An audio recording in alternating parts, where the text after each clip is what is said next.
नमस्कार। आज गुरुवार और हमारी मूवमेंट फॉर सेक्युलर डेमोक्रेसी की मीटिंग में आप सबका स्वागत है। ऐसे तो हम गंभीर विषयों पे चर्चा करते आए। लास्ट टाइम हमने पीपल्स एजुकेशन पॉलिसी की बात कही थी, क्योंकि एनईपी 2020 के रिस्पॉन्स में ये पीपल्स एजुकेशन पॉलिसी लाया गया है। और आज तो वर्ल्ड एनवायरनमेंट डे है, सब जानते हैं। पर्यावरण की बातें बहुत हो रही हैं और बातें ज़्यादा ही हो रही है, और इसके बीच इतने वॉर चल रहे हैं, इतने सारे एनवायरनमेंट को नुकसान देने वाले, नुकसान करने वाले हर कोई प्रयोग, हर कोई एडमिनिस्ट्रेटिव स्टेप्स लिए जा रहे हैं। हमें बताते हैं एक वृक्ष बनाओ, या एक माँ के नाम पे एक पेड़, ऐसी बात करने वाली सरकार इतने सारे वृक्ष को काट रही है, वहां तक कि जहाँ फ्लाईओवर जरूरी नहीं है। अभी एक साल पहले ही हमारे शहर में पॉलिटेक्निक के आसपास जो रहने वाले लोग थे, उन्होंने वो वृक्ष बचाने के लिए बहुत संघर्ष किया। वहां तक कि देश, हमारे राज्य की बड़ी अदालत में भी याचिका दायर की। पहले तो लगा कि बड़ी अदालत भी सुनेगी और सोचेगी, पर अफसोस कि फिर बड़ी अदालत ने कॉरपोरेशन का जो डिसीजन है वो ठीक है कि नहीं है उसकी चर्चा किए बिना उसको मान्यता दे दी, और पूरे वृक्ष काटे गए। और हर रोज देखिए वृक्ष काटे जाते हैं, ये प्रोजेक्ट के नाम पे, ये विकास के नाम पे। ये चारधाम यात्रा के साथ भी ये सब हुआ। हमारे देश की सर्वोच्च अदालत में भी गुहार लगाई गई। और पूरे देश में ये पर्यावरण में काम करने वाले एक्टिविस्ट जो है, जो अनुपम मिश्रा जी ने ये सब बातें शुरू की थी, और हमारे वाटरमैन राजेंद्र सिंह जी को भी याद करना चाहिए, उनके काम को भी। ये सब गुहार लगाते रहे हैं कि ये क्या कर रहे हैं हम लोग। अभी अखबार में आया था डिटेल कि अहमदाबाद में 33% जो वेटलैंड या लेक थे, तालाब थे, वो सब पे अभी कंस्ट्रक्शन बन गए हैं। इससे पहले भी बड़ी अदालत में इसको लेके बहुत बातें आई थी, याचिका हुई थी, काफी फरमान आए थे, पर कौन मानता है आजकल फरमानों को। कम से कम न्यायालय के फरमानों को मानना तो सरकारों ने बंद कर दिया है। और ये सब बीचों इतने सारे युद्ध हो रहे हैं, गाजा में इतने बच्चे मारे जा रहे हैं, इतना ही नहीं, कितना प्रदूषण हो रहा है, कितने बम गिर रहे हैं, पर इसके बारे में कोई बात नहीं है ना। अमेरिका कुछ सोच रहा है, मतलब अमेरिकन सरकार, अमेरिका के लोग उसके खिलाफ ये कर रहे हैं। इजराइल सरकार की मैं बात कर रही हूँ, इजराइल के लोग इसके खिलाफ बात कर रहे हैं। पूरे दुनिया में युद्ध के खिलाफ प्रदर्शन जारी है, और प्रदूषण जो फैल रहा है, अभी ऐसा है कि कोई मौसम का ठिकाना नहीं है। कभी गर्म, कभी ठंडा, कभी बारिश, कभी अकाल, जैसे पूरी दुनिया एक विश्व चक्र में फंस गई है। जो फिडेल कास्ट्रो ने रियो दे जानेरो में जो पहला पर्यावरण का हुआ था मीट, उसमें जो बात कही थी, वो बात आज भी लागू है कि जो प्रदूषण करते हैं पर्यावरण का, वो ही जो कैपिटलिस्ट क्लास के लोग और वो कंट्रीज, वो हमारे जैसे डेवलपिंग और गरीब लोगों को सलाह देते हैं प्रदूषण की रक्षा करो, मतलब एनवायरमेंट की रक्षा करो, प्रदूषण के खिलाफ पर्यावरण की रक्षा करो। तो आज पूरे वही देश सबको सलाह दे रहे हैं, और वही सरकारें सबको सलाह दे रही है। वो जो मुनाफा कमाने के लिए अपने विकास के नाम पे पूरे देश और दुनिया को उजाड़ रहे हैं, ऐसी एक बहुत ही कॉम्प्लेक्स सिचुएशन में आज हम ये बात की चर्चा कर रहे हैं। और 5 जून को मनाना एक फैशन तो नहीं बोलूंगी, हमारी सबकी फर्ज होनी चाहिए। पर फर्ज कैसे हो? फर्ज जब सरकार कुछ उसको एक करके ना ये करे, हमारे जीवन में ये सब बातें, हाँ हमने विषय में दाखिल कर दिया बच्चों के, उसमें वो एक किताब के रूप में आ गया। सेकेंड थर्ड के बच्चों को पर्यावरण विषय पढ़ाया जाता है, पर उससे क्या मायना है, पर्यावरण सही में क्या है, वो बात अभी तक सुलझी नहीं है। हम उलझे उलझे हैं। सुलझे कैसे, वो बात पे आज हमारे स्पीकर्स बात रखेंगे, ऐसा मैं सोच रही हूँ कि आज हमारे स्पीकर्स हमें कुछ सुलझाए। हम उलझे उलझे हैं, तो हमें सुलझाए कि इसका उपाय सही में क्या है। आज हमारे स्पीकर 2 है। पहले स्पीकर है प्रशांत भाई जोशी और दूसरे दिलीप भाई सताशिया। दोनों यूनिवर्स साइंस फोरम जो साइंस की एक्टिविटी करने वाले फोरम से जुड़े हुए हैं, जो देश के ब्रेक थ्रू साइंस सोसाइटी के फोरम से जुड़ा हुआ है। आज दोनों स्पीकर ने जो अपना वक्त निकाला ये बात पे चर्चा करने के लिए, उनका धन्यवाद करते हुए मैं प्रशांत भाई जोशी को रिक्वेस्ट करती हूँ ये विषय पे बात रखने के लिए। प्रशांत भाई जोशी।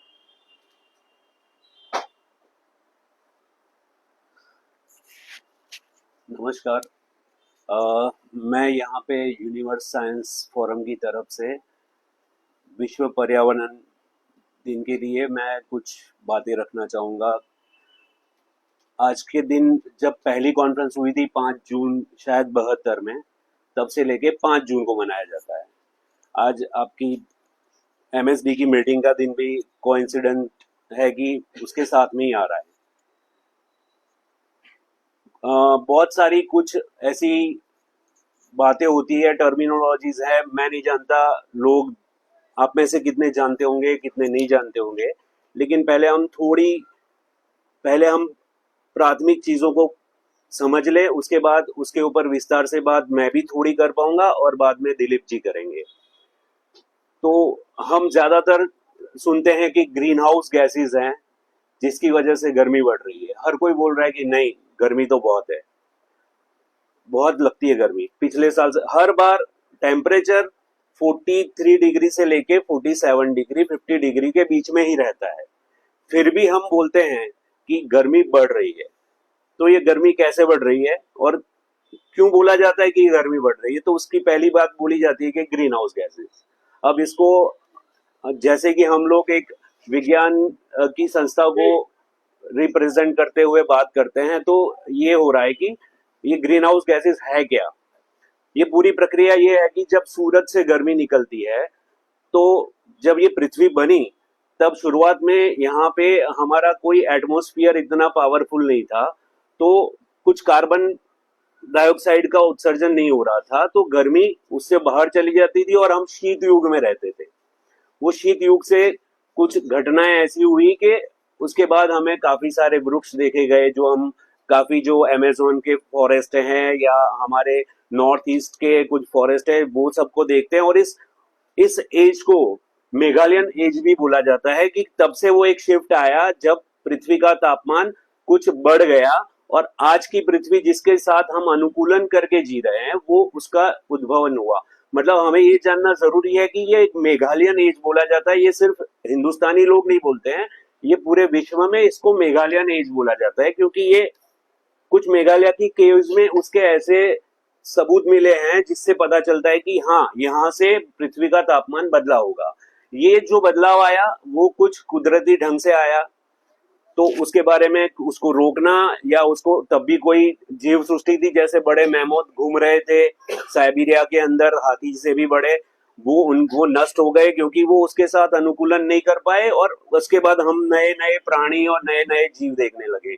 मनुष्य उसके पहले आया और उसके साथ अनुकूलन करते हुए अब तक सरवाइव कर पाया। उसका एक रीजन ये था कि मनुष्य खुद कुदरत को भी बदलता रहा, या खुद कुदरत के कुछ भी नियमों के सामने कुछ अपने दिमाग का, मस्तिष्क का यूज करके, उसका दिमाग का इस्तेमाल करके वो कुछ ऐसे साधन बनाता गया, वो रह गया।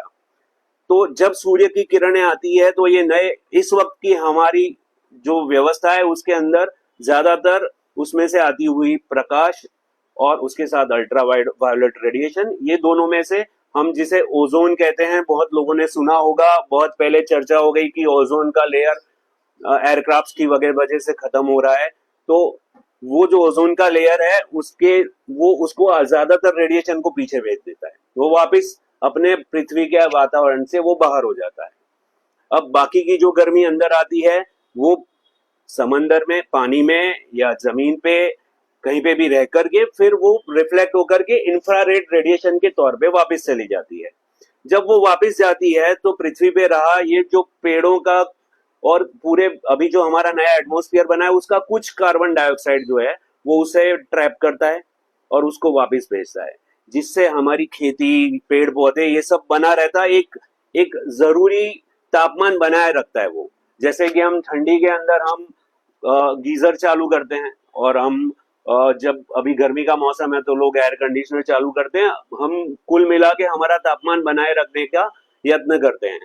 तो ये जो वापस जा रहा था वो एक सामान्य तौर पे नए इंडस्ट्रियलाइजेशन होने के पहले ये सामान्य तौर से चल रहा था, पर ये घटना में बदलाव आया जब हमने कैपिटलाइजेशन की तरफ मूव किया, हमने बड़े लार्ज स्केल पे प्रोडक्शन चालू किया और हमने फॉसिल फ्यूल्स को यूज करना शुरू किया।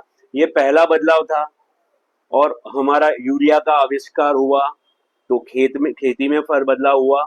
इनके साथ ये ग्रीन हाउस गैसेस, जिसे हम कार्बन डाइऑक्साइड को ही पहले हम सारा दोषी मानते थे कि कार्बन डाइऑक्साइड की वजह से गर्मी वातावरण से बाहर नहीं जा रही है, हम अभी शुरुआत कर रहे हैं हवा से कर रहे हैं, जो हम फील कर रहे हैं पहले, जो हम सांस ले रहे हैं उसको पहले लेंगे, हवा होगी, पानी होगी और या खुराक, मतलब हमारी जमीन से जुड़ी पर्यावरण की दुर्दशा है उसकी बातें करेंगे। सबसे पहली दुर्दशा हम बात करते हैं हवा की कैसे हो रही है। तो फॉसिल फ्यूल्स का बर्निंग था, वो सबसे पहली घटना थी। उसके साथ हमने एयर कंडीशनर्स के गैस थे, क्लोरोफ्लोरोकार्बन को हमने यूज करना शुरू किया, वो उससे भी ज्यादा भयावह था। तो इन दोनों की वजह से जैसे कार्बन डाइऑक्साइड गर्मी को पकड़ता है, उससे 10,000 गुना ज्यादा गर्मी को पकड़ने की ताकत वो क्लोरोफ्लोरोकार्बन में थी। उसके बाद ऐसी एक मीट हुई पर्यावरण की 5 जून वाली, और उसमें बताया गया कि ये गैस को चेंज करना है। अब इसमें दो बदलाव आते रहते हैं। कुछ लोग हैं वो सीधा कहेंगे कि हमें सब कुछ कंस्ट्रेंट करना है, हमें बहुत सिंपल लाइफ जीनी है। ये थोड़ा नामुमकिन सा लग रहा है हमें कहना कि हम अपने रहन सहन में बदलाव कर देंगे, तो ये एक एक अलग तौर से बात हो रही है। अगर हम देख रहे हैं कि एक अमेरिका जैसा देश है जो रिसोर्सेज को इतने तरीके से खा रहा है, इतनी बड़े पैमाने पे खा रहा है, तो हमसे एक उत्तर प्रदेश की जितनी जनसंख्या होने के बावजूद वो सबसे ज्यादा पॉल्यूशन विश्व में कर रहा है। और दूसरी तरफ जिसके ऊपर उंगली उठाई जा रही है वो है चाइना और भारत। चीन और भारत दोनों ही उसके बाद में पॉल्यूशन बढ़ाने वाले देश बन गए, वो बात सही भी है, पर उनकी जनसंख्या के आधार पे आज भी ज्यादातर आम हिंदुस्तानी या आम चीनी इतना ज्यादा पॉल्यूशन नहीं फैलाता है जितना कि एक अमेरिकन फैलाता है। गलती यहाँ पे हो गई कि हम 91 के बाद हम अमेरिका की तरफ मुंह कर दिया, हमने उनकी कार को देख के बड़े बड़े ख्वाब देख लिए और हमारी भी रहन सहन उनकी तरह होने लगी। तो हमने भी अब एक एयरलाइंस का एक पिक्चर आता है, एक फ्लाइट रडार करके एक एप्लीकेशन है, उससे पता चलता है कि किसी देश में कितनी फ्लाइट्स कब उड़ रही है। तो आप देखोगे तो अमेरिका के अंदर पहले देखा जाता था कि उसका पूरा आसमान है वो पूरा भरा हुआ है फ्लाइट में, पूरी कोई ना कोई एयरलाइन की फ्लाइट चल रही है। अब वही पिक्चर चाइना और भारत के अंदर भी यही पिक्चर पाया जाता है। अब अगर आप इसी वक्त अगर अफ्रीका को देखोगे तो वो नहीं देखा जाएगा। तो ये सारी फ्लाइट्स हैं वो ओजोन का लेयर तोड़ रही है। तो अब वो ग्रीन हाउस गैस का पहला नाम हमने दे दिया कि कार्बन डाइऑक्साइड है। कार्बन डाइऑक्साइड गर्मी को पकड़ के रखता है, जो इंफ्रारेड रेडिएशन जो वापस जाता है उसको वो ट्रैप करके वापस भेजता है कि गर्मी को जाने नहीं देना है, थोड़ा संभाल के रखो। जैसे कि हम कंबल ओढ़ लेते हैं तो वो कार्बन डाइऑक्साइड एक वक्त तक हमारा कंबल था, अब ये हो गया कि ये कंबल हमसे गर्मी के दिनों में भी छूटा नहीं जा रहा है। तो हमें जो ये कंबल पकड़े रखता है, तो जो शाम को 4 बजे के बाद ठंड महसूस करते थे वो ठंड अब हमें नहीं होती है। तो यही 43 डिग्री, वही 47 डिग्री हमारा रात को 2 बजे तक जाते हुए आगे चला गया है। तो गर्मी का बदलाव, गर्मी एक तापमान ऊपर का होना वो सही बात है, पर उसके बाद उसका एटमॉस्फेयर से बाहर चले जाना वो फिनोमेना, सेकंड फिनोमेना बंद हो गया। तो ग्रीन हाउस गैस में हमने पहला नाम ले लिया था कार्बन डाइऑक्साइड का, जो बहुत ही नॉर्मल, बहुत ही कॉमन है, नेचुरली अकरिंग है। पर हमने उसके ऊपर हाइड्रोक्लोरोकार्बन, HFC और CFC जैसे गैस, या मीथेन जो कि ज्यादातर गायों से पनपता है। तो एक वैज्ञानिक अभी बता रहे हैं, अगर कोई नॉन वेजिटेरियन है तो बोला जाता है कि अगर आप एनवायरमेंट के लिए कुछ करना चाहते हैं तो आप मीट खाने की बजाय आप चिकन खाइए, ताकि चिकन में क्या है कि वो जो चिक्स है वो ज्यादा पर्यावरण के लिए ऐसे ग्रीन हाउस गैसेस नहीं प्रोड्यूस करते हैं। तो एक एटीट्यूड हो गया कि आप इसकी जगह ये खाओ। तो एक होता है कि आप अपनी रहन सहन में बदलाव करो और ये ग्रीन हाउस गैसेस को कम करो। दूसरा है कि जो चीजें हम इस्तेमाल कर रहे हैं, जैसे हमें ये पंखा चलाने के लिए अभी या हमें एयर कंडीशनर चलाने के लिए हमें बिजली चाहिए और सारा पावर पे गेम है। तो अब पावर का सोर्स बदला जाए। तो पावर का सोर्स बदलने से हमें मिथेन, ये जो ग्रीन हाउस गैसेज हैं उनको कम करना था।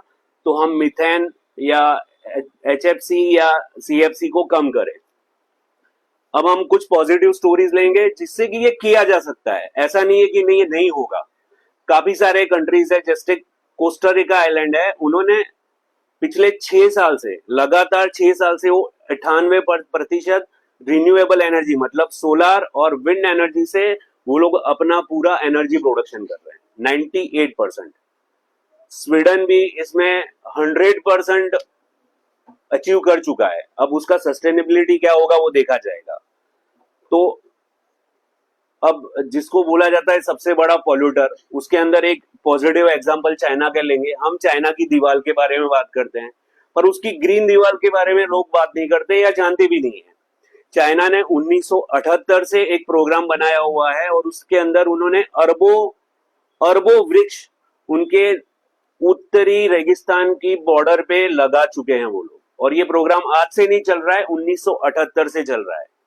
चाइना के प्रोडक्शन, उसके सस्ते माल और उसके ऊपर तो सारी चर्चाएं होती है, पर चाइना का ये जो एक स्टेप है वो आज विश्व पर्यावरण दिन के लिए हमें लेना चाहिए कि उन्होंने 1978 से एक प्रोग्राम चलाए रखा है जिसमें उन्होंने आज तक अरबों वृक्ष एक अपनी बॉर्डर पे लगाए और उन्होंने अपनी खेती को बचाए रखा है। उनके यहाँ पे खेती भी सरकार के हाथ में होने से वो लोग काफी सारे प्रयोग कर पाते हैं, मिक्स मैच क्रॉप्स ले पा रहे हैं। तो ये सारे प्रयोग भी हमें चाइना से सीखने पड़ेंगे, ना कि सिर्फ उनका प्लास्टिक के गैजेट्स या इलेक्ट्रॉनिक गैजेट्स को ही हम पकड़े। इथोपिया ने एक दिन में शायद 2019 में कोरोना के पहले साल इथोपिया ने एक दिन में शायद कुछ 35 करोड़ वृक्ष लगाए थे, एक दिन में, सिंगल डे में। तो इथोपिया के सामने भारत क्या कर सकता है ये हमें सोचने की बात है। अगर वो 35 करोड़ कर सकता है तो हम 1 अरब तो आराम से करने चाहिए हमें। हमारे पास इतना लैंड भी ज्यादा है और हमारे पास मैन पावर भी इतना है कि जो वो कर सकता है।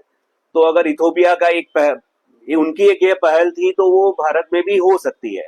अब ये सरकार और कुछ संस्थाओं को, जैसे कि MSDA या मिलजुल के लोग जैसे भी करें, ये आज के दिन पे एक हम इसके ऊपर भी सोच सकते हैं। एक पॉजिटिव स्टोरीज है। तो कोस्टा रिका आइलैंड या चाइना या इथोपिया, ऐसी कुछ स्टोरीज हैं, उनको पकड़ा जा सकता है। चीन का एक और पहलू जो यहाँ पे इस एनर्जी के बारे में भारत में लोग जानते भी नहीं और शायद उसका इस्तेमाल भी नहीं होता है, वो है जियोथर्मल एनर्जी। चाइना अपना पावर का एक सोर्स ऐसे ले रहा है, वो जियोथर्मल से ले रहा है। मतलब हम ऊपर के तापमान को बदल सकते हैं या बदला गया है, हमारा घर गर्म होगा वो भी रहेगा, पर पृथ्वी के कुछ नीचे के हिस्से का तापमान कभी भी बदलता नहीं है। उसके अंदर एक गर्मी बनी रहती है। जो नीचे का लावा है उसको एक हद तक उसको गर्म रखता है और ये गर्मी को ठंडी के दिनों में वो गर्मी को कुछ पंप्स के जरिए मकानों को गर्म किया जाता है। तो चाइना ये टूरिज्म में भी इस्तेमाल करता है और जहां पे लावा जैसा ज्यादा है वहां से वो लोग, कुछ और भी कंट्रीज है वो ज्यादा बड़े पैमाने पे करते हैं, जहां पे आपको लावा निकलता हुआ मिलेगा, वहां पे उसके जरिए पावर प्रोडक्शन भी हो सकता है। तो हिंदुस्तान इसमें अभी तक, हिंदुस्तान में कोई पहल जहां तक मैं जानता हूं नहीं है, कोई जानता हो तो बता सकता है। और उसके कुछ पंप्स आते हैं, वो मकान की गर्मी को भी पृथ्वी के नीचे ले जाते हैं और ये इतना ही पावरफुल है जो हम कभी भी एसी को बंद नहीं कर पाएंगे, क्योंकि अब हम हैबिचुअल हो गए। हम पंखे को बंद नहीं कर पाएंगे। आज से 100 साल पहले शायद पंखे भी, 100 साल तो नहीं, मेरे से बड़े उम्र के लोग हैं शायद वो पंखों के बगैर भी रहते होंगे, ऐसे लोग भी शायद यहाँ पे होंगे, ठीक है ना।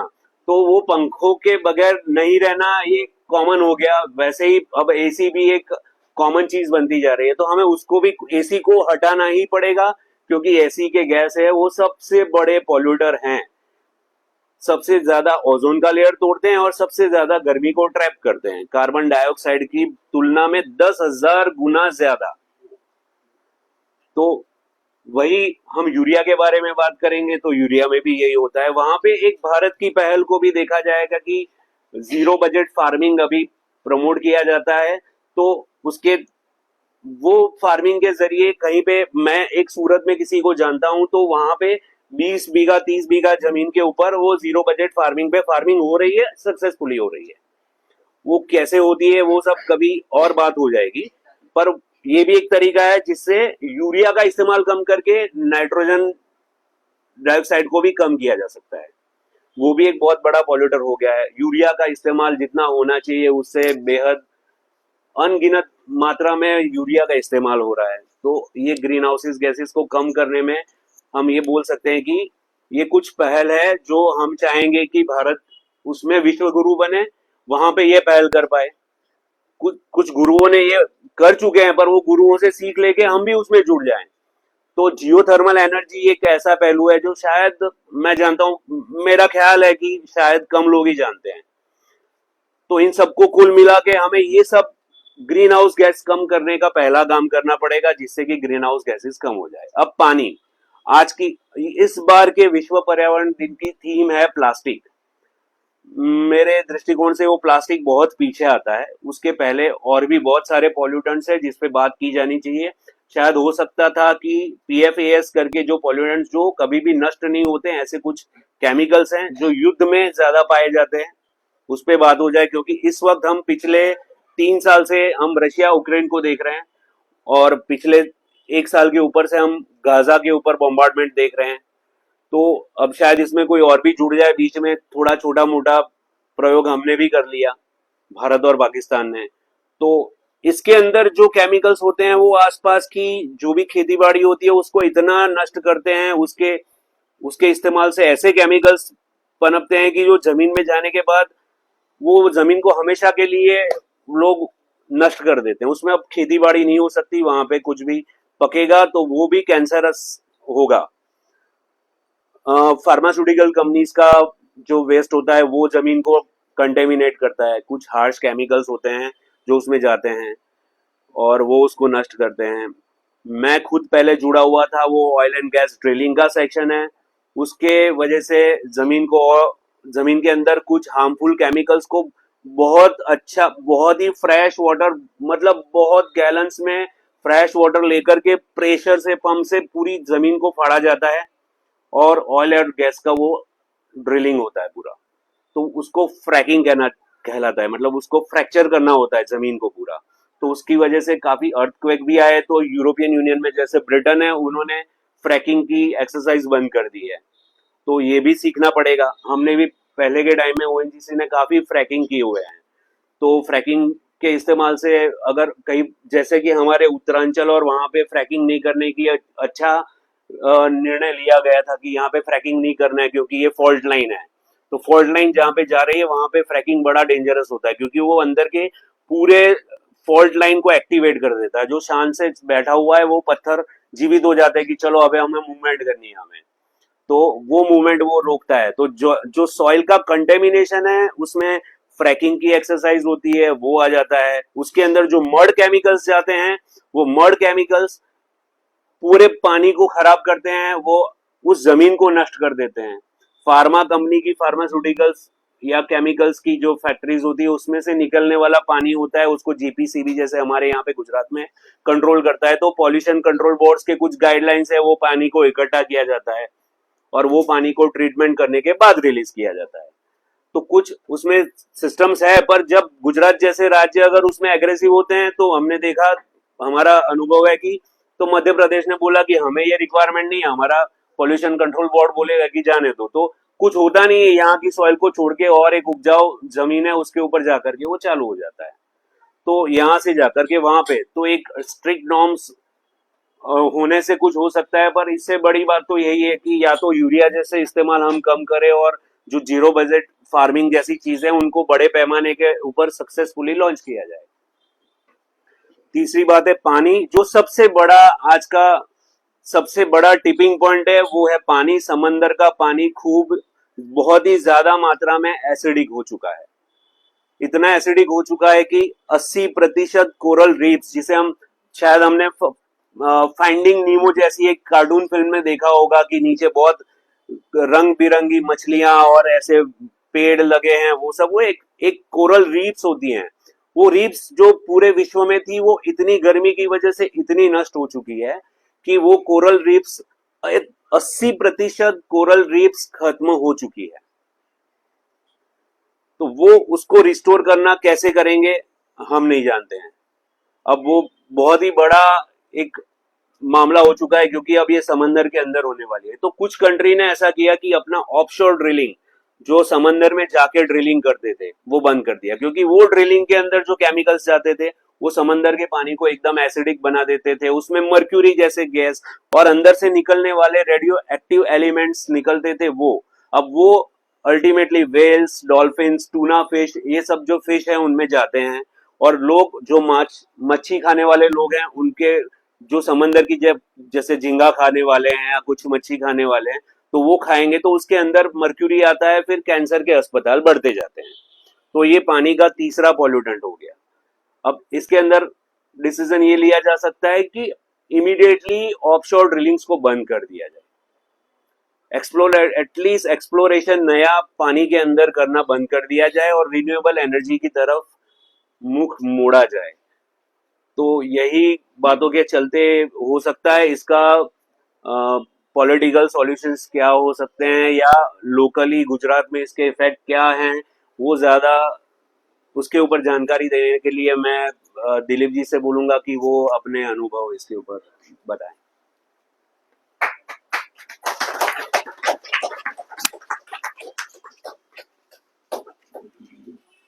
सबको नमस्कार। प्रशांत भाई ने बात रखा कि पर्यावरण जो हमारा है, एनवायरनमेंट का जो प्रॉब्लम का कारण क्या है, क्या सॉल्यूशन हो सकता है, तो उसको संदर्भ रखते हुए गुजरात में हमारा पर्यावरण का क्या स्थिति है।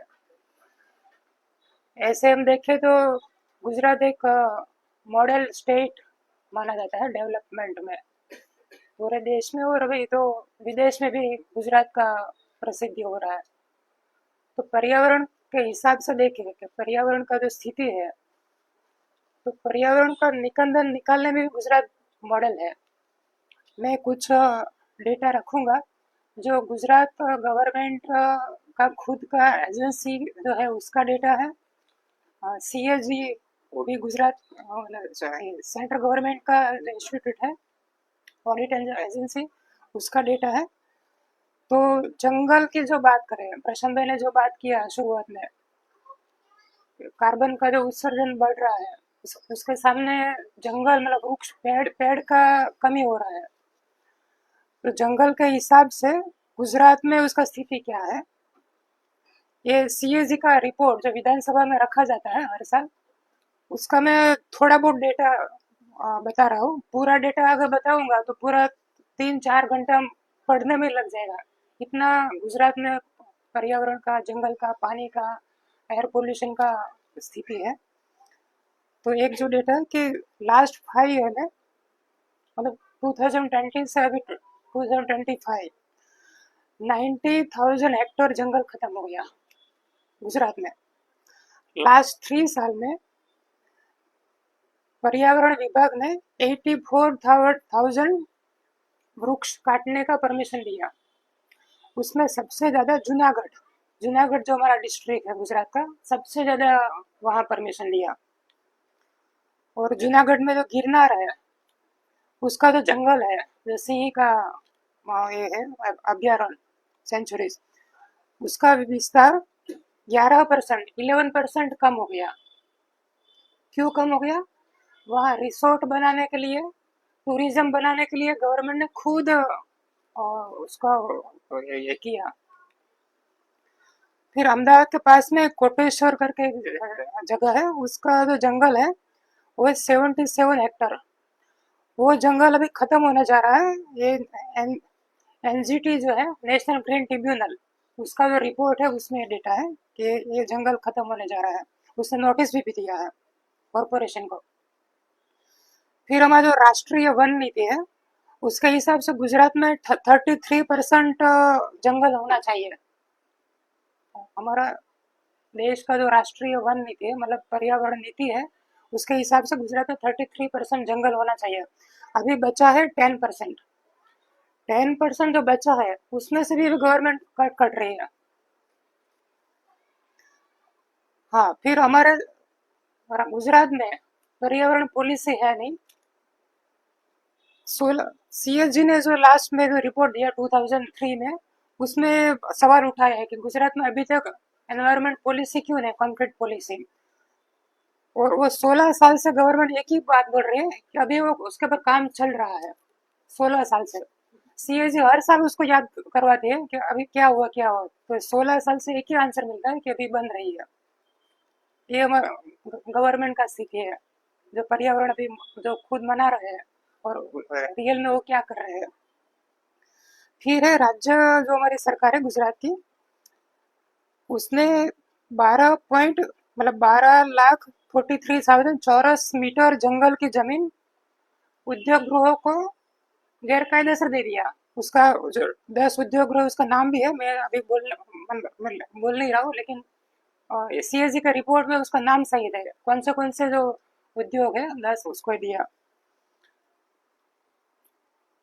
फिर एक मुझे जो न्यूज़पेपर में जो डेटा आ रहा था, मैं बता रहा हूँ कि जो गवर्नमेंट हमको बोल रही है कि माँ के नाम पेड़ उगाओ, आप खुद ये करो, पर्यावरण जो खराब हो रहा है आप लोगों की वजह से हो रहा है, तो खुद वो लोग क्या कर रहे हैं, वो मैसेज क्या दे रहा है। तो 2019-20 में साणंद आनंद कृषि यूनिवर्सिटी, हमारे जो बड़ा प्रधान है नरेंद्र मोदी साहब, उसका एक सभा था। कृषि यूनिवर्सिटी का PhD स्टूडेंट्स का एक फार्म होता है जो रिसर्च करने के लिए है, वो फार्म को खत्म कर दिया हेलीपैड बनाने के लिए। 2021 अक्टूबर 24 अक्टूबर 2021 में वाराणसी में वड़ा प्रधान का एक प्रोग्राम था, 5 लाख लोगों को इकट्ठा करना था, तो ये प्रोग्राम करने के लिए वहां जो जंगल था वो खत्म कर दिया। तो फिर जो पंजाब के जो हमारे नए नए मुख्यमंत्री बने, उसने भी सोचा कि मैं क्यों पीछे रह जाऊं, तो 2022 में वो मुख्यमंत्री बने पंजाब के, भगवंत मान। उसने 40 एकड़ में, जो गेहूं, पंजाब में तो गेहूं होता है, गेहूं गेहूं का खेती, 40 एकड़ में गेहूं का जो फसल था उसको खत्म कर दिया। जब उसके ऊपर सवाल उठाया ग्रीन ट्रिब्यूनल ने, तो बोले कि हमने तो किसान ने तो पैसा दे दिया है, उसका जो फसल का दाम मिलता है उससे ज्यादा दे दिया है, तो पैसा दे के ये खत्म मतलब कर सकते हैं। तो ये जो हमारे सत्ता में जो बैठे हैं, वो लोगों को ये मैसेज दे रहे हैं कि हम तो, पर्यावरण तो आपका प्रश्न है, हम तो कर सकते हैं कुछ भी। फिर जो हमारे देश में जो ये वन संरक्षण अधिनियम बना, वो 1980 में बना, तो वहां से लेकर 1980 से लेकर अभी तक 2025 तक, ये हमारे जो पर्यावरण मंत्रालय है उसकी वेबसाइट पर डेटा है, 10,26,000 हेक्टेयर जंगल खत्म हो गया। पर्यावरण मंत्रालय का वेबसाइट का डेटा है। उसके साथ में उत्तराखंड का बात कर रहा हूँ, हमारा राज्य का बात है, लेकिन पूरे देश में तो यही, कोई अलग बात नहीं है। और जो चारधाम प्रोजेक्ट है वो जो बना, उसमें 17 लाख पेड़ काटे गए। उसके साथ लास्ट 10 ईयर में उत्तराखंड में 38 करोड़ पेड़ काटे गए।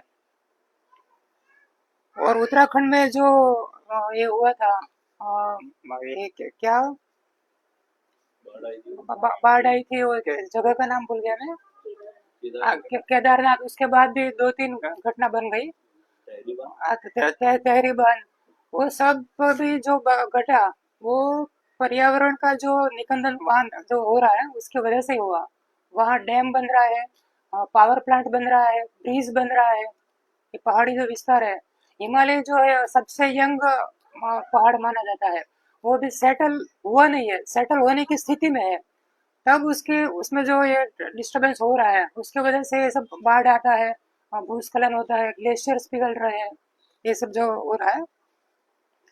और इसरो जगह जो सैटेलाइट है, हम अभी गर्व लेते हैं कि वो सही में वो गर्व लेने की बात है कि इसरो नए नए सैटेलाइट छोड़ रहे हैं, पूरा स्टडी करते हैं। तो इसरो का जो सैटेलाइट है वो ये भी स्टडी करते हैं कि ये हमारे जो पहाड़ है, खास करके हिमालय, वहाँ का स्थिति क्या है। तो इसरो ने ये जो उत्तराखंड की जो बाढ़ की जो घटना हुई उससे 6 महीने पहले अपनी वेबसाइट पे रिपोर्ट रखा था कि यहाँ इतना भयंकर घटना घट सकती है। जब ये बना तो हमारा पीएमओ ने इसरो को नोटिस दिया कि आपने ये अपनी वेबसाइट पर क्यों रखा है, आपका ये काम नहीं है। तो ये रिपोर्ट हटा दिया गया। फिर जो है 2021 से 2024 तक भारत का जो डिफोरेस्टेशन मतलब जंगल खत्म होना उसका जो रेट है प्रति साल 6,68,000 हेक्टर। आप देखिए 6,68,000 पर ईयर डिफोरेस्टेशन का रेट। तो अभी गवर्नमेंट ने हमारा खास करके गुजरात गवर्नमेंट ने ये तय किया है कि ये जंगल घट रहा है तो उसको बढ़ाना चाहिए। तो कैसे बढ़ाएंगे कि जो बड़े बड़े गार्डन है, जो घास के मैदान है, उसको भी जंगल में गिनती करेंगे। तो कच्छ का जो बन्नी का घास का मैदान है उसको जंगल डिक्लेयर कर दिया, तो जंगल का एरिया बढ़ गया। देखो सॉल्यूशन उसका। फिर मैं बात करूँ एक द ग्रेट निकोबार प्रोजेक्ट। आप शायद जानते होंगे, न्यूज़पेपर में उसका न्यूज़ बहुत बड़ा बड़ा न्यूज़ 2-3 दिन तक चला था, शायद 1 महीने पहले। वो प्रोजेक्ट है 72,000 करोड़ का। वो हमारा गवर्नमेंट का नीति आयोग जो है डिपार्टमेंट, उसका प्रपोजल है। वहाँ बनने जा रहा है। निकोबार जो टापू है हम जानते हैं बहुत बड़ा जंगल है, उद्योग बन रहा है, टूरिज्म, रिसोर्ट, मिलिट्री कैंप बन रहा है, एयरपोर्ट बन रहा है। वहाँ अभी 8,000 लोगों का वसवाट है। तो गवर्नमेंट का प्लान है वहाँ 3 लाख लोगों को बसाया जाएगा।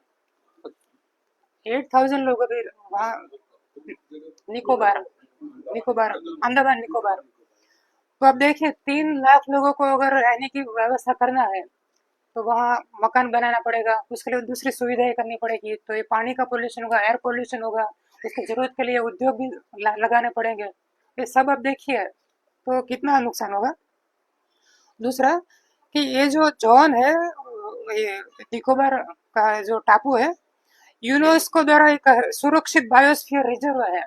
यूनेस्को पूरी दुनिया में ऐसे जो जंगल गार्ड जंगल है उसका एक ये है। वहाँ मतलब बहुत सारी पशु सृष्टि है और जंतु है, उसको भी ध्यान में रखते हुए उसको डिक्लेयर करते हैं रिंग ऑफ फायर जोन बोलते हैं कि वहाँ मानव हस्तक्षेप नहीं होगा। ये जोन भी गवर्नमेंट खत्म करने जा रही है और वहाँ नुकसान होगा, 20 लाख वृक्षों को काटा जाएगा, 20 लाख वृक्षों को। अभी जो उसका जो जंगल का एरिया है 244 चौरस किलोमीटर, उसमें से 130 किलोमीटर चौरस किलोमीटर जंगल खत्म किया जाएगा।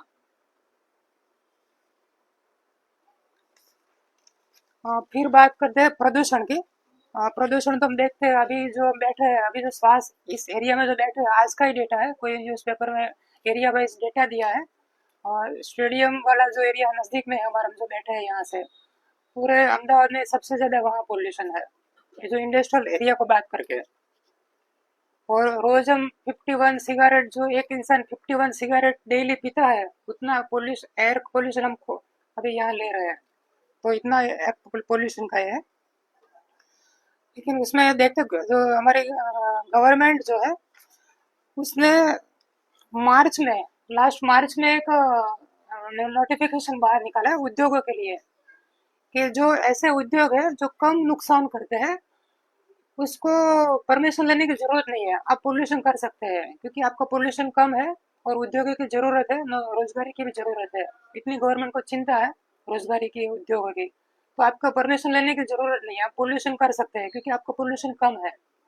ये मार्च में नोटिफिकेशन दिया गवर्नमेंट ने। और फिर है जो पोल्यूशन कंट्रोल बोर्ड, मतलब उसकी आपको परमिशन लेने की जरूरत नहीं है। भारत में वायु प्रदूषण जो हो रहा है उसमें 21 लाख जो डेथ हो रहा है वायु प्रदूषण की वजह से हो रहा है भारत में, एक साल में 21 लाख डेथ। तो WHO के हिसाब से भारत के 83 सिटी ऐसे है जिसकी हवा हम श्वास में लेने के लायक नहीं है, 83 सिटी।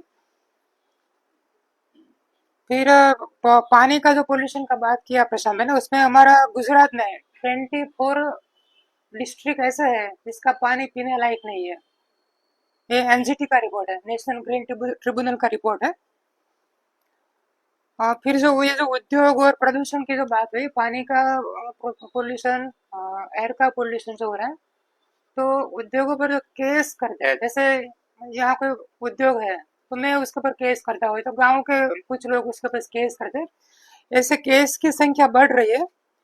तो ऐसे केस का निकाल करने के लिए अगर डेली 127 केस का अगर निकाल किया जाए तो उसको 34 साल लग जाएगा। इतना केसेस बढ़ रहे हैं। और एक केसेस में लास्ट 3 ईयर में 31% का बढ़ोतरी हुई है। पोल्यूशन के बारे में, इंडस्ट्री का जो पोल्यूशन है उसके बाद जो केस हो रहा है उसमें 31% का बढ़ोतरी हो लास्ट 3 ईयर में। मतलब तो पोल्यूशन कितना बढ़ रहा है उसका अंदाजा लगा सकते हैं। और जो अभी हम लोग देखते हैं कि खास करके गुजरात में कैरी आम की सीजन है, आम हम खा नहीं पाए। मार्केट में आम आया ही नहीं, इतना आया तो बहुत ही आया, तो इसका तो नुकसान हुआ। सौराष्ट्र में ताउते करके साइक्लोन आया था, 2-3 साल हो गया बिफोर जो साइक्लोन, कच्छ सौराष्ट्र दोनों में, उसकी वजह से वहाँ जो खेती का नुकसान हुआ वो है गिर, जो है गिर का जो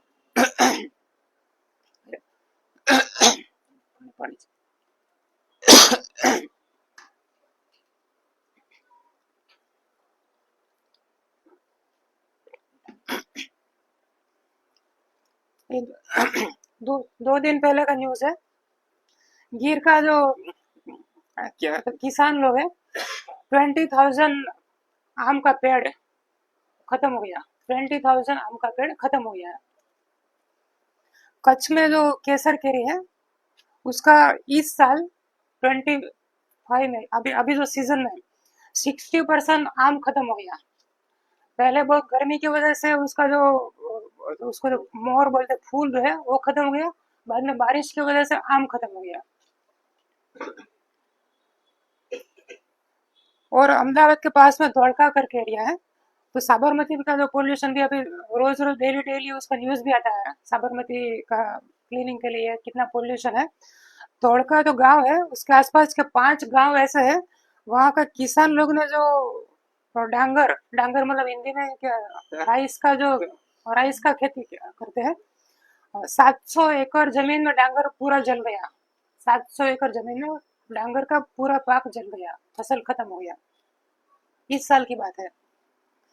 फिर भावनगर में एक शिप ब्रेकिंग यार्ड है, अलग बहुत जाना माना नाम है उसका। उसका आसपास के 25 गांव है, वहाँ आम का खेती, नारियल, चीकू, ये जो पाक है उसमें 50% कमी हुई है इस साल। तो ये जो अलंग का जो है वहाँ जो पोल्यूशन है, एयर पोल्यूशन, पानी का पोल्यूशन, ये इस वजह से। तो आप देखिए कि ये खेती का भी इतना बड़ा नुकसान है। खेती में जब नुकसान होगा तो उसका जो फसल है उसका दाम बढ़ेगा, फसल कम होगा तो ऑटोमेटिक महंगाई भी बढ़ेगी, तो सब लोगों को इसका असर होता है। दूसरा जो बात रखना है कि गवर्नमेंट का उसके लिए क्या है, तो गवर्नमेंट का जो वन जंगल का एक बचाने के लिए, पोल्यूशन जो हो रहा है उसको कम करने के लिए, इंडस्ट्री पर एक्शन लेने के लिए, उसका तो बजट जो एक करना होता है, वो बजट है 0.78%, 1% से भी कम है। दूसरे दूसरे जो कंट्रीज है उसका बजट 1%, 2%, 3% तक है। हमारा गवर्नमेंट का बजट 1% से भी कम है। मतलब पर्यावरण का बात करना है, सेलिब्रेट करना है, जो बजट है उसमें से उसको सेलिब्रेट भी कर लेते हैं, लेकिन बजट रियल काम करने के लिए बजट नहीं है उसके पास। गुजरात गवर्नमेंट का जो क्लाइमेट चेंज एक डिपार्टमेंट है, क्लाइमेट चेंज को उसका सॉल्यूशन, उसको भी काम करने के लिए पूरा एक डिपार्टमेंट है गुजरात गवर्नमेंट का। उसमें जो ये एम्प्लॉयज की जो भर्ती करनी चाहिए वो बहुत साल से भर्ती करते ही नहीं है, खाली है पोस्ट। फिर एक है 2022-23 के साल में गवर्नमेंट ने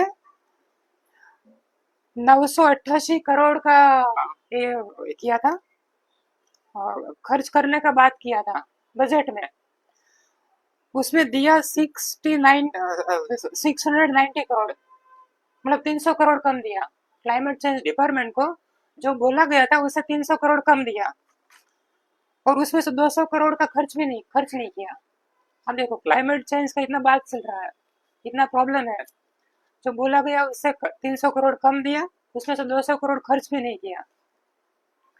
और 2020-21 में गवर्नमेंट ने 1020 करोड़ का एक किया जोगवाई किया था, उसमें से 640 करोड़ दिया, मतलब 400 करोड़ कम दिया।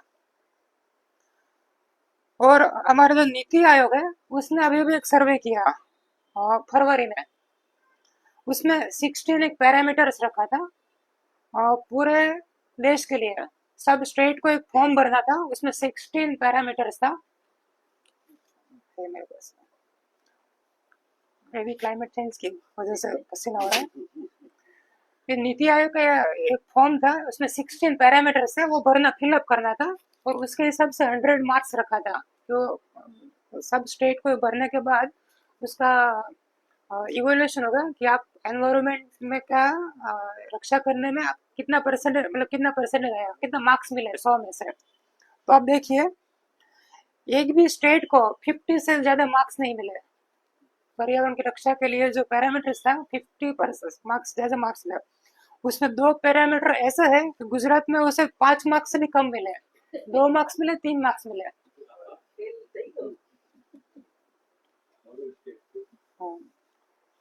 फिर डेटा तो बहुत सारा है, मैं सब बात रखूंगा तो बहुत टाइम चला जाएगा।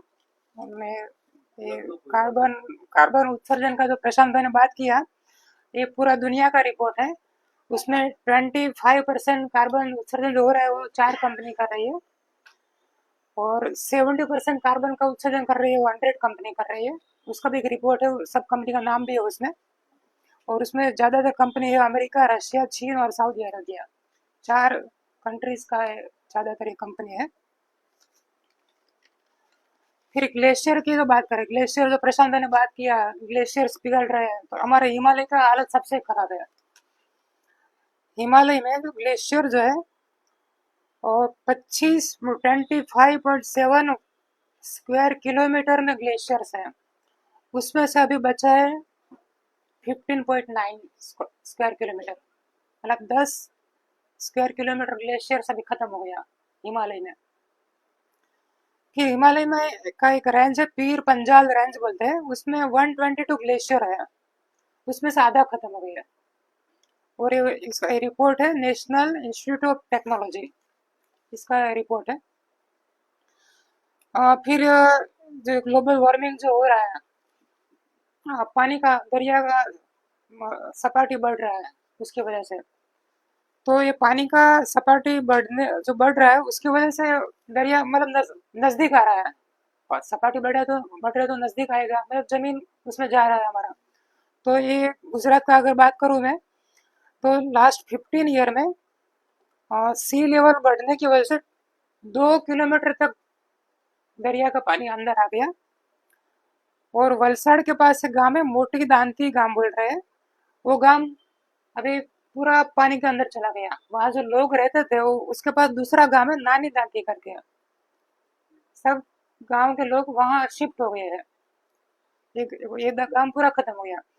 अभी नानी दांती गांव और उसके पास और गांव है, 10 गांव है, वो भी नेक्स्ट 5-6 साल में वो भी खत्म हो जाएंगे।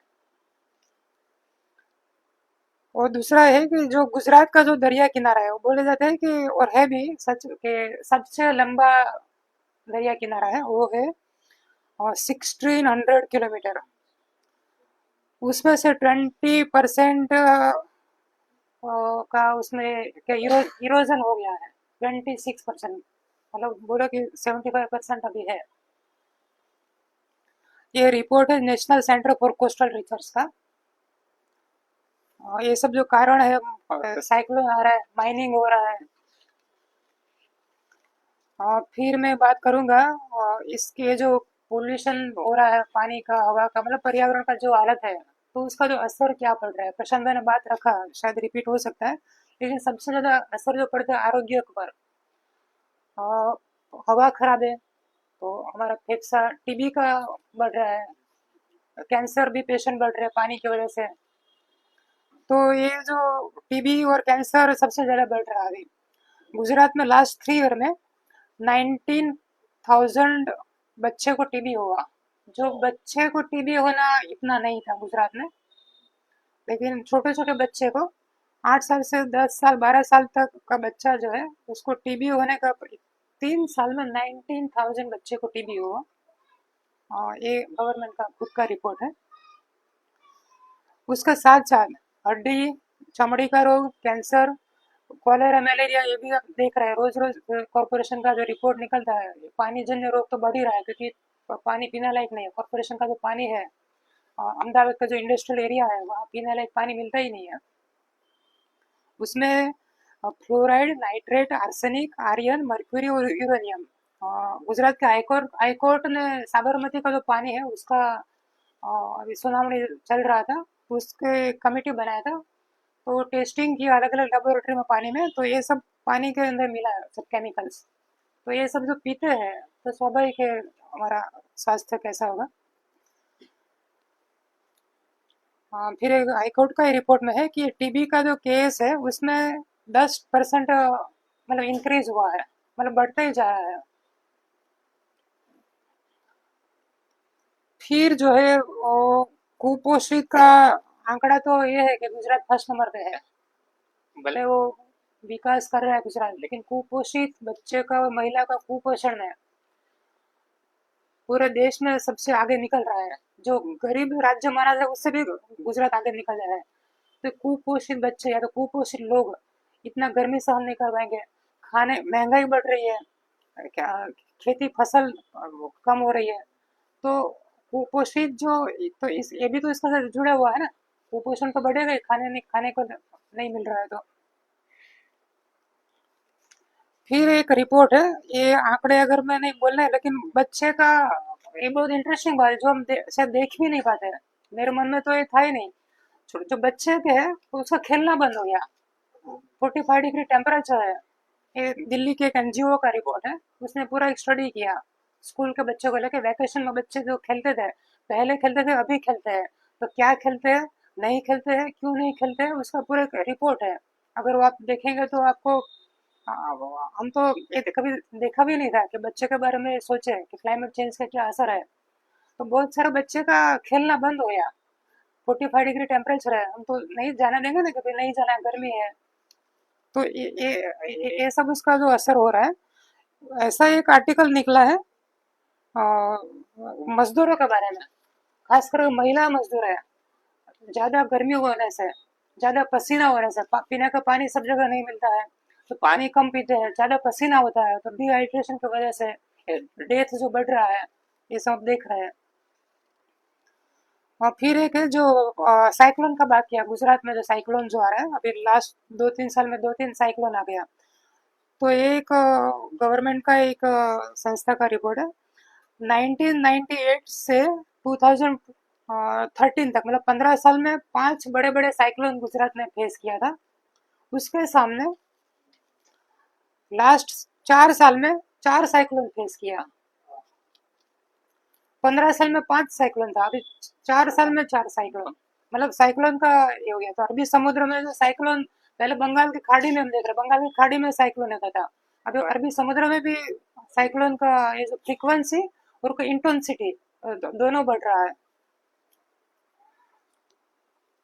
और फिर जो प्रशांत ने जो ग्लोबली बात रखा, उसके साथ मेरा एक जुड़ना है इसमें, कि अमेरिका का जो बात किया, और ये अमेरिका जो है सबसे सबसे ज्यादा पोल्यूशन जो कहता है उसका कारण उसका मिलिट्री का। 2001 से 2022, मतलब 22 साल में 3.26 लाख बॉम्ब और मिसाइल उसने अलग अलग कंट्रीज में प्रयोग किया। युद्ध हो या तो जो भी हो उसमें, उसकी वजह से अमेरिका को छोड़ के इंडिया, चाइना, रशिया, ये बड़े बड़े कंट्रीज को बात करके 50 कंट्रीज का जो पोल्यूशन है उसके बराबर अमेरिका का मिलिट्री का पोल्यूशन है। और ये रिपोर्ट भी आप देखेंगे इंटरनेट पे मिल रहा है, आपको पढ़ना चाहिए। बहुत डिटेल में रिपोर्ट है कि कितने साल में कौन से कंट्री पे उसने अटैक किया, कितना मिसाइलें गिराया और उसकी वजह से कितना कार्बन या तो क्या क्या केमिकल का उत्सर्जन हुआ। उसका एक जो है कि यूएस आर्मी ने 25,000 किलोटन कार्बन उत्सर्जन किया। 25,000 किलो कार्बन। और लास्ट में मुझे तो बात रखना है, ये तो डेटा तो मैंने जो बात रखा, अगर एक जो सीएसजी का रिपोर्ट है, ये तो मैं अभी उसका बात तो रखा ही नहीं, न्यूज़पेपर में जो बात आया था वो मैंने रखा। सीएसजी का रिपोर्ट हर साल जो रिपोर्ट उसका निकलता है, अगर आप वो पढ़ेंगे तो पता लगेगा कि गुजरात का हालत बहुत खराब है। और साथ साथ बाकी स्टेट में भी, जैसे छत्तीसगढ़ में अभी मूवमेंट चल रहा है, हचदेव करके पूरा बहुत बड़ा फॉरेस्ट है, उसको इंडिया का अमेजोन माना जाता है। वहाँ पूरा जंगल को अ, अदानी और दूसरे इंडस्ट्री को माइनिंग करने के लिए गवर्नमेंट ने दे दिया है। आसाम में भी एक मूवमेंट चल रहा है। आसाम में तो कोरोना जो हमारा चल रहा था तब से मूवमेंट चल रहा है। कोरोना के समय हमको पता है कि कोविड के समय जब लॉकडाउन था, सब लोग घर में बैठे थे। जैसे उस टाइम न्यू एजुकेशन पॉलिसी लाया गया, एनईपी 2020। उसी समय में किसान कानून भी लाया गया। उसके साथ साथ ये जो हमारा पर्यावरण नीति है उसको बदल दिया गया। लोगों को पता नहीं चला, कोविड का लॉकडाउन था, सब घर में थे, न्यूज में भी इतना नहीं आया। लेकिन तब आसाम में उसका सामने मूवमेंट शुरू हो गया था, क्योंकि ये नीति बनाने के तुरंत बाद मई मई में नीति लाया, जुलाई में उसको इम्प्लीमेंट किया। उसका पहला इम्प्लीमेंटेशन आसाम से शुरू हुआ। आसाम में 40 ऐसे प्रोजेक्ट थे, उसको तुरंत उसको ग्रीन सिग्नल मिल गया। क्या सिग्नल मिला कि आपको एक कोई परमिशन लेने की जरूरत नहीं है। उसको जैसे इंडस्ट्री को अभी मालिक लोगों के बना दिया है कि आपको सर्टिफिकेट लेने की जरूरत नहीं है, सेल्फ सर्टिफिकेशन। तो आपको अगर कोई जंगल में इंडस्ट्री डालना है, तो माइनिंग करना है, मतलब कुछ भी इंडस्ट्री करना है, तो वहाँ का इकोनॉमी को ध्यान में रखते हुए आपको पर्यावरण को कुछ देखने की जरूरत नहीं है, आपको सेल्फ सर्टिफिकेशन करना है। आप खुद सर्टिफिकेट हमको ये कर दो कि यहाँ कोई पोल्यूशन नहीं होगा, पानी का पोल्यूशन नहीं होगा, एयर पोल्यूशन भी नहीं होगा। खुद सर्टिफिकेट, मैं इंडस्ट्री डाल रहा हूँ, मैं खुद सर्टिफिकेट ये कर दूंगा। और दूसरा कि अगर मुझे इंडस्ट्री डालना है तो पहले मुझे वहाँ का सर्वे करना होता था कि वहाँ कितने पेड़ है, कितने पौधे हैं, कितना पशु प्राणी पंखी, मतलब पूरा क्या परिस्थिति है। ये पहले करने की जरूरत नहीं है, पहले इंडस्ट्री लगा दो और थर्ड पार्टी आप ये करवा दो। जैसे मैं इंडस्ट्री डाल रहा हूँ, इंडस्ट्री पहले मैंने लगा दिया, फिर मैंने प्रशांत भाई को बोला, मेरे दोस्त है, कि आप थोड़ा रिपोर्ट बना दो कि यहाँ कुछ प्रॉब्लम नहीं है, इंडस्ट्री बहुत अच्छा चल रहा है, पर्यावरण को कोई नुकसान नहीं है, तो ये गवर्नमेंट उसको एक्सेप्ट कर लेंगे। तो ये सब कानून में चेंज किया गया। ये जो पर्यावरण जो कायदा नया बनाया उसका नाम है एनवायरमेंट इम्पैक्ट असेसमेंट, EIA 2020। तो उसमें जो कुछ है कि लोग भागीदारी जो बोलते हैं, जैसे कोई गांव में इंडस्ट्री डालना है तो वहाँ की पंचायत है, ग्राम सभा है, उसको साथ रख के उसकी मीटिंग होगी और उसका लोक सुनावनी होगा। ये सब कुछ जरूरत नहीं है। ये कायदे जो नया जो कायदा बना उसमें ये सब करने की जरूरत नहीं रहेगी। फिर उसमें जो कोई भी प्रोजेक्ट है, वो कोई कितना खतरनाक केमिकल वाला भी प्रोजेक्ट है, तो उसमें सेंचुरीज है जो बोलते हैं कि अभ्यारण्य, उसमें भी प्रोजेक्ट अभी लगा सकते हैं, पहले नहीं लगा सकते थे। अभ्यारण्य तो अभ्यारण्य है, उसमें कोई इंडस्ट्री नहीं लगा सकते, खास करके केमिकल जो इंडस्ट्री वो अभी लगा सकते हैं। सेल्फ सर्टिफिकेशन हो गया। पर्यावरण डिपार्टमेंट की भी मंजूरी लेने की कोई जरूरत आवश्यकता ही नहीं है। हाँ, फिर ये जो मैं आपको बोला कि ये 20 नया जो कानून है 2020 में, आसाम में उसका विरोध हुआ, क्योंकि आसाम में अदानी और वेदांता ग्रुप, दोनों ग्रुपों को आसाम का 70% जंगल दे दिया गया एक कानून के हिसाब, कानून के तहत 70%, 70% आसाम का जंगल दे दिया गया। तो आसाम को लोगों ने इतना सारा एक साथ जो हुआ, तो वहाँ कोविड के समय वहाँ आंदोलन शुरू हो गया। अभी अभी मूवमेंट चल रहा है आसाम के अंदर। तो ये गवर्नमेंट का जो पॉलिसी है, मैं मानता हूँ कि कोई भी चीज है, कोई घटना जो बनती है, उसके पीछे उसका एक नीति काम करता है, मतलब कारण होता है। जैसे गर्मी बढ़ रहा है, क्यों बढ़ रहा है, कोई कारण तो होगा। तो हम जो इंसान है, हम विचार कर सकते हैं, हम क्रिटिकली विचार करते हैं, साइंटिफिक बेंट ऑफ माइंड से विचार करते हैं। तो हम तो विचार करेंगे कि भाई गर्मी क्यों बढ़ रहा है, पोल्यूशन क्यों हो रहा है। क्या मैं पेड़, ऐसे जंगल खत्म, पेड़ काट रहे हैं, तो क्या मैं पेड़ काटता हूँ? मैं तो एक भी पेड़ नहीं काटा। मैं देखता हूँ, एक झोपड़पट्टी में भी जाता हूँ, एक छोटा सा घर होगा, पास में छोटा सा जमीन होगा, वहां वो पेड़ लगाते हैं। वो पेड़ काटता नहीं है। पेड़ लगाना चाहिए, वो हमारी जिम्मेदारी है। पृथ्वी हमारे घर है मानते हैं। एक ही पृथ्वी तो हमारे पास है। अगर ये पृथ्वी खत्म हो गया, दूसरा कोई ग्रह, अभी तक तो ये नहीं है कि मंगल पे जा सकते हैं, चंद्र पर जा सकते हैं। एक ही हमारा घर है। वही जो प्रश्न मैंने बात किया कि कैसे जीव सृष्टि का आविष्कार हुआ, कैसे पर्यावरण शुरुआत में था, तो उसको बचाना हमारा जिम्मेदारी है। लेकिन ये जो गवर्नमेंट का पॉलिसी है, ये पॉलिसी ऐसी बना रहा है कि हम बचा नहीं पाएंगे। तो ये पॉलिसी सबसे पहले तो जानना चाहिए। ये जो नया जो कानून आया है, हमको उसका स्टडी करना चाहिए। इस तरह का पॉलिसी बनाया गया है कि मैं पेड़ काटूं तो मुझे कुछ हो भी नहीं होगा, सजा भी नहीं होगा। अगर कोई इंडस्ट्री डाल रहा है, तो मैं उसको विरोध भी नहीं कर सकता हूँ, क्योंकि पॉलिसी में तो है कि लगा सकते हैं। इस तरह का जो पॉलिसी बन रहा है, तो हम क्या करेंगे फिर? हम खुद कितना कितना पेड़ लगाएंगे? जिस आप आंकड़े तो देखे, लाखों करोड़ों की संख्या में एक एक धड़ाके में वो पेड़ काट रहे हैं, तो कितना पेड़ लगाने से उसका ये होगा? और पूरा जंगल खत्म करना और एक एक पेड़ लगाना, उसमें तो कितना ये है। एक जंगल खत्म होगा मतलब उसके साथ पूरा बायोडाइवर्सिटी जो बोलते हैं, वहाँ जो आदिवासी लोग रहते हैं, वहाँ जो लोग रहते हैं, उसका इकोनॉमी उसके साथ जुड़ा हुआ है। जैसे आहुआ डांग में, वहाँ भी तो पार तापी प्रोजेक्ट जो हुआ, तो वहाँ भी लोगों ने, आदिवासी लोगों ने मूवमेंट किया। तो उसका खेती का जमीन उसमें खत्म हो रहा था, उसका पूरा इकोनॉमी खत्म हो रहा था। तो ये सब जो बन रहा है, तो ये गवर्नमेंट का जो पॉलिसीज है, एंटी एनवायरमेंट पर पॉलिसी है, उसको समझना पड़ेगा। अगर वो समझेंगे तो हम उसके ऊपर एक्शन भी हम कर सकते हैं। बस इतना मेरा बात है। आज एनवायरमेंट डे है। आज मैं व्हाट्सएप में देख रहा हूँ कि पूरा व्हाट्सएप ग्रीन ग्रीन हो गया है। इतना ज़्यादा विशेष आ रहा है, शुभेच्छा शुभेच्छा। लेकिन शुभेच्छा मतलब क्या? अगर हम समझेंगे नहीं, पर्यावरण को समझेंगे नहीं, हमारा दृष्टिकोण क्या होगा, पर्यावरण के प्रति हमारा दृष्टिकोण क्या होगा, ये इसका पीछे पॉलिसी क्या है, वो अगर हम समझे तो कुछ काम का आएगा। कि हम उसको विश कर देंगे, हम कुछ प्रोग्राम कर लेंगे, एक दो पेड़ लगा देंगे, उस मतलब खाली इतना इनफ नहीं है। ये मेरा बात है। सबका धन्यवाद।